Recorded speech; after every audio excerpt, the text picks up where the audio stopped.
The kosher tax, or Jewish tax, is the idea that food companies and unwitting consumers are forced to pay money to support the Jewish religion or Zionist causes and Israel through the costs of kosher certification.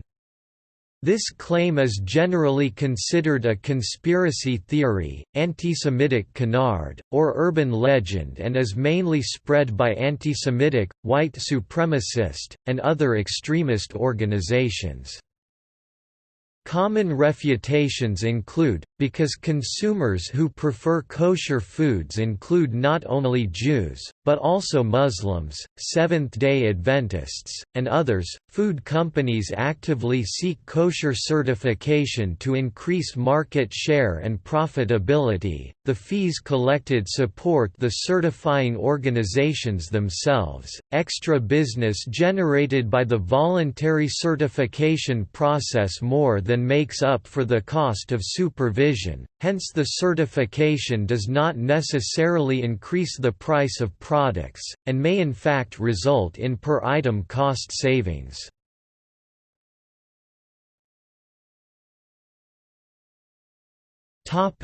Claims.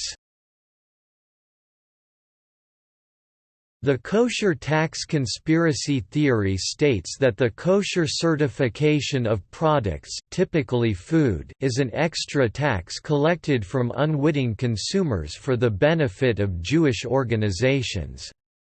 It is mainly spread by anti-Semitic, white supremacist, and other extremist organizations, and is considered a canard or urban legend. Similar claims are made that this kosher tax, or Jewish tax, is extorted from food companies wishing to avoid a boycott, and used to support Zionist causes or the State of Israel. University of Pittsburgh professor of sociology Kathleen M. Blee reported that some racist groups encourage consumers to avoid this Jewish tax by boycotting kosher products.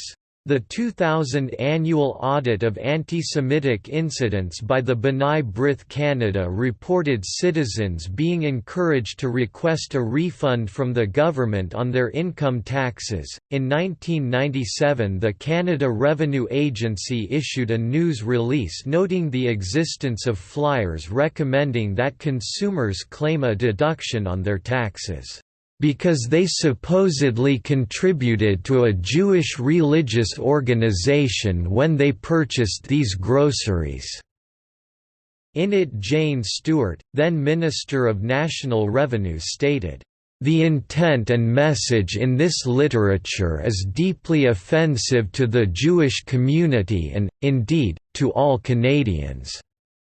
The so-called deduction described in these flyers does not exist, and I urge all taxpayers to ignore this misleading advice."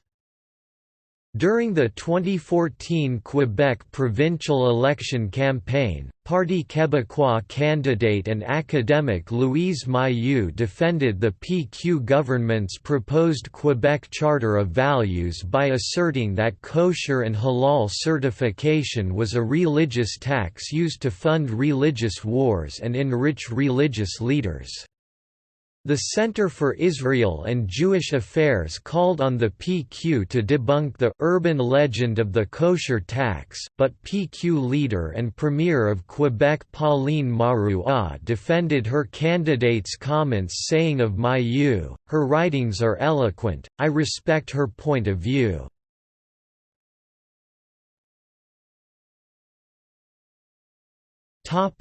Refutation.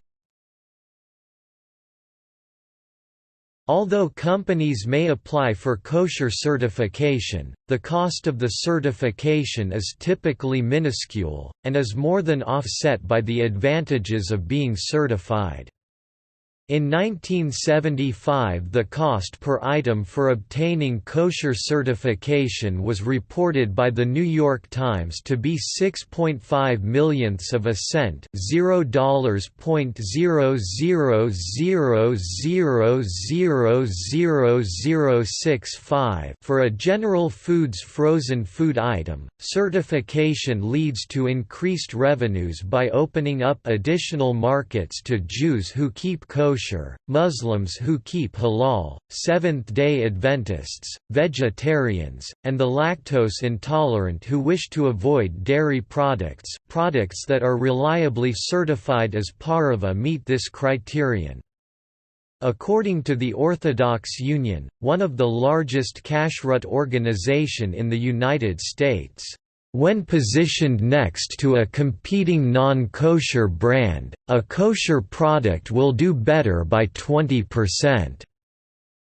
Quebec's Bouchard-Taylor Commission on Reasonable Accommodation refuted what it described as he most fanciful information is circulating among Quebecers about the so-called kosher tax in its 2008 report, and stated that there was no evidence of price inflation as a result of kosher certification and that rabbis made little money from granting certification, according to Beryl Wien.